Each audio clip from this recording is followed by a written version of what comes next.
एक जिंदा सांप राजा की लड़की के पेट में रहता था। सांप ने राजा की लड़की को अपने वश में किया हुआ था। जब रात होती तो वो कुछ देर के लिए राजकुमारी के मुख से बाहर निकलकर जंगल की तरफ चला जाता और सुबह होने से पहले ही वो फिर से उसके अंदर चला जाता। राजकुमारी इस बात से बिल्कुल अनजान थी कि उसके अंदर एक सांप ने डेरा डाला हुआ है। अनजाने में वो पूरी तरह से उस नाग के वश में थी। राजमहल में किसी को भी इस बात की भनक तक नहीं थी कि राजकुमारी के अंदर एक 7 फुट का सांप रहता है। सभी यही समझते कि पता नहीं राजकुमारी को क्या बीमारी लग गई जिसके कारण वो हमेशा अचेत रहती है। बड़े से बड़े वैद्य और हकीम भी इस बात का पता नहीं लगा पाए। लखन जब राजमहल के अंदर गया तो उसने देखा कि वहाँ पर बहुत सारे वैद्य और हकीम राजकुमारी को ठीक करने के लिए लगे हुए हैं। एक कोने में खड़े होकर चुपचाप लखन ये सारा माजरा देखने लगा। जब शाम का समय हुआ तो सभी हकीम और वैद्य धीरे धीरे करके वहाँ से चले गए। तब लखन राजा के मंत्री के पास गया और बोला, मंत्री महोदय, सभी अपना प्रयास कर चुके हैं, अब एक मौका मुझे भी दिया जाए।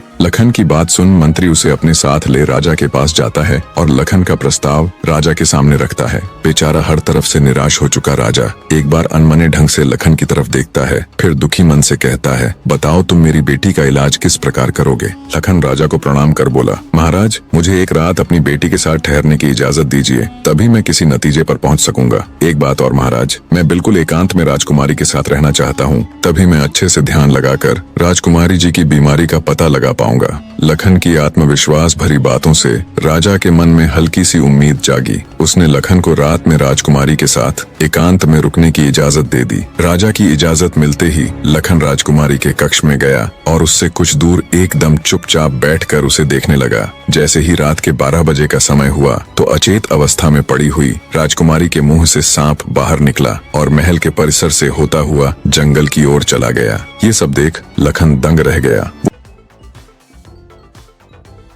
वो बिना कुछ हरकत किए चुपचाप वहीं बैठा रहा। जब रात का आखिरी पहर खत्म होने को आया तब वो सांप वापस लौटा और राजकुमारी चंद्रकला के मुख से होता हुआ पूरा उसके अंदर समा गया। दम साधे लखन ये सारा माजरा देखता रहा। सारा माजरा देख उसे समझते देर न लगी कि राजकुमारी की सारी बीमारी की जड़ ये सांप ही है। सुबह हुई तो राजा चंद्रसेन डर और बेसब्री के मिश्रित भावों के साथ लंबे लंबे कदम रखता हुआ अपने मंत्री के साथ राजकुमारी के कमरे में आया और बेसब्री से उसने लखन से पूछा, बताओ लड़के, तुम किस नतीजे पर पहुंचे? क्या मेरी बेटी ठीक हो जाएगी? लखन बोला, महाराज, मुझे राजकुमारी की बीमारी का पता चल गया है और ईश्वर ने चाहा तो वो जरूर ठीक हो जाएगी। आप मुझे एक रात का समय और दीजिए और मेरे लिए एक तलवार, एक मिट्टी से भरी हुई बड़ी सी बाल्टी का इंतजाम कर दीजिए। लखन की बात सुन राजा को बहुत सुकून मिला। उसने मंत्री को लखन के द्वारा मांगा गया सारा सामान उसे देने का निर्देश दिया। अब सभी को इंतजार था तो बस रात का।